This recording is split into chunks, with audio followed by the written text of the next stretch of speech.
17వ వచ్చిన చదువుగా సైన్యములకు అధిపతి యెహోవా. బాగా చదువు చూడాలి. ఆ కాలంలో మరణము కిటికీల్లోనికి ఊర్లోనికి వచ్చి యవనస్తులు లేకుండగా పసిపిల్లలు లేకుండగా చంపుతూ ఉంటే ఎవరు ప్రార్థన చేసేవారు లేరంటే దేవుడు అన్నాడు, వాళ్ళ నిమిత్తమే ప్రార్థన చేయడానికి కన్నీళ్ళు గార్చి రోదన చేసే జ్ఞానం కలిగిన స్త్రీలను తీసుకురమ్మని ఆ రోజులో దేవుడు ఆజ్ఞానిపించాడు. మరణం ఆవరించినప్పుడు ఎలాగా దేవుడు చెప్పాడో చదువుదాం.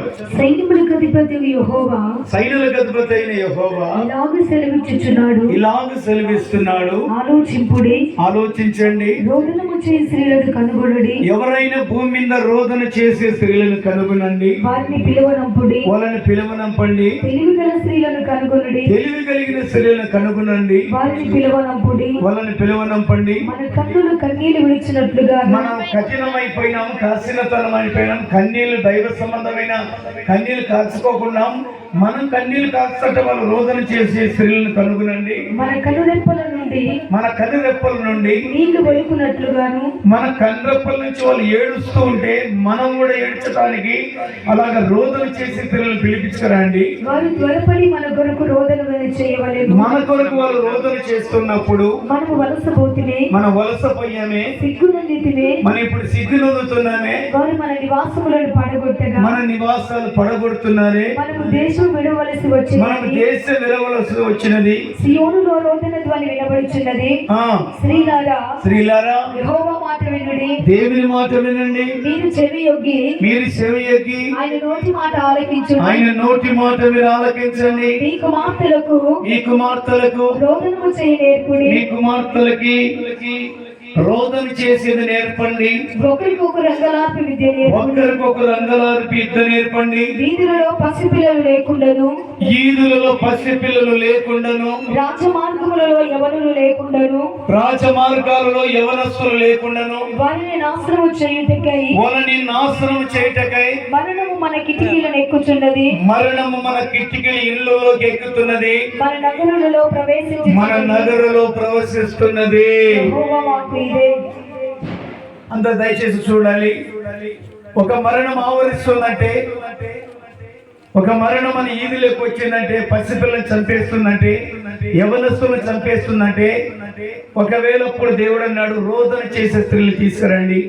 ఏదైనా దేవునికి అయస్కరమైనది, బాధకరమైన తెస్తే ఈ మరణాలు ఆవరిస్తాయి.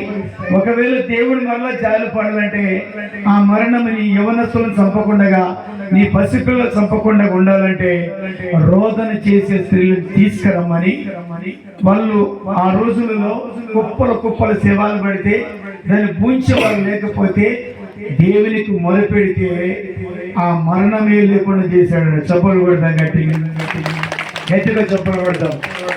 హల్లెలూయా. మరణమే లేకుండా చేశాడంట దేవుడు. వాళ్ళు ప్రార్థన చేసిండే. అదేవిధంగా ఒక దేశానికి, ఐగుప్తు దేశంలో దేవునికి వ్యతిరేకం చేశాడు ఫరోరాజు. ఇశ్రాయేలులని మేము పాలుతీన భవిష్యత్ దేశాన్ని తీసుకుపోవాలా, మా దేవుడు చెప్పాడు, ఎవడు వాడు యెహోవా అనేవాడు అని దేవుని వాడని మాట్లాడాడు బైబిల్లో.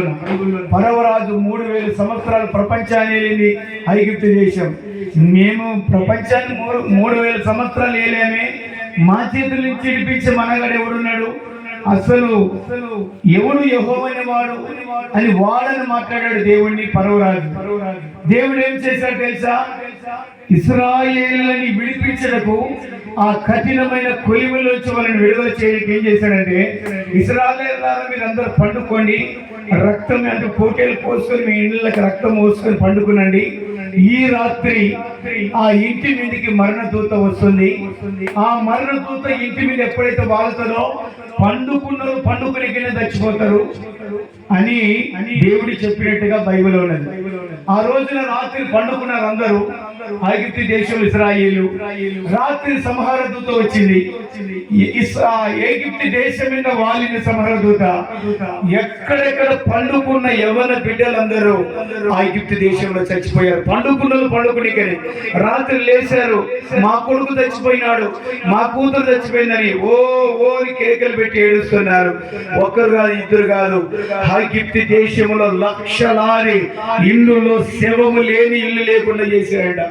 ఆ రోజున ఎందుకు అలా జరిగిందని మనం బైబిల్ చదువుకుంటూ వస్తే దేవుని ఉగ్రత దేశం మీదకి వచ్చిందంట. మరణ దూతని, సంహార దూతని దేవుడు పంపించాడంట. అప్పుడు మధ్యరాత్రి మోసేని పిలిపించాడు పరవరాజు, అయ్యా మేము కఠినంగా మాట్లాడిన మీ ప్రజలని యెహోవా వాడు ఎవడో అని అన్నాము, మిమ్మల్ని అన్నందుకు, మిమ్మల్ని దూషించినందుకు ఈ రాత్రి మా ఇంట్లో చచ్చిపోయే శవము లేని ఒక్క ఇల్లు కూడా లేదు, మాది తప్పైంది క్షమిస్తామని మీ దేవుని అడగండి అంటే ఆ రాత్రి మోసి అడిగితే మరణకాండం తప్పింది. చప్పలు కొడతాం, గట్టిగా చప్పలు కొడతాం. హల్లెలూయా. నిర్గమకాండం 12:29 వచ్చిన మనమన్నా ప్రార్థన చేద్దాం. అర్ధరాత్రి వేళ జరిగినదేమనగా సింహాసనం మీద కూర్చున్న ఫరో మొదలుకొని చెరసాలలో ఉన్న ఖైదీ యొక్క తొలి పిల్ల వరకు ఐగుప్తు దేశమందరు తొలి పిల్లలందరూ పశువుల తొలి పిల్లలన్నిటినీ యెహోవా హతము చేసెను. దేవుడు హతము చేశాను. ఆ రాత్రి ఫరోయు అతని సేవకులందరూ ఐగుప్తీయులందరూ లేచినప్పుడు శవము లేని ఇల్లు ఒక్కటైనా లేదు. ఐగుప్తులో మహాఘోష పుట్టెను. దేవుని బిడ్డలు అందుకొరకు యేసన్న గారు ఏమని రాశాడు?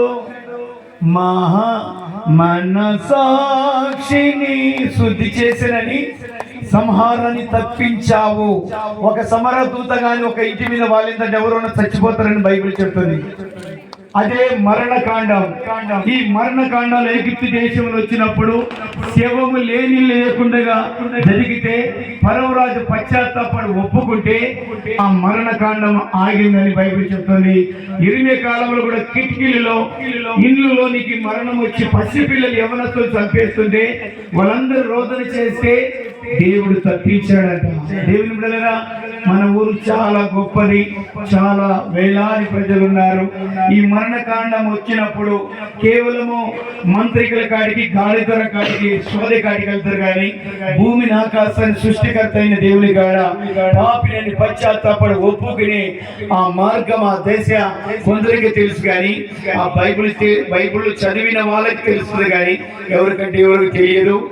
కనుక మనం ఖచ్చితంగా ఈ రాత్రి ప్రభువా ఏదైనా పొరపాటు చేసింటే మా ఊరు వారు ఏదైనా నీకు బాధకరమైన విషయం చేసింటే ఐగుప్తు దేశంలో నేను బాధ పెట్టాడు కనుక అలా చేసావయ్యా, ఏదైనా తప్పు ఉంటే క్షమించమని మనమందరము రికమెండేషన్ చేసి దేవుని కాడ ఆ మరణ దూత గాని ఆ మరణం గాని మన ఊర్లోకి రాకూడదు. హల్లెలూయా, హల్లెలూయా.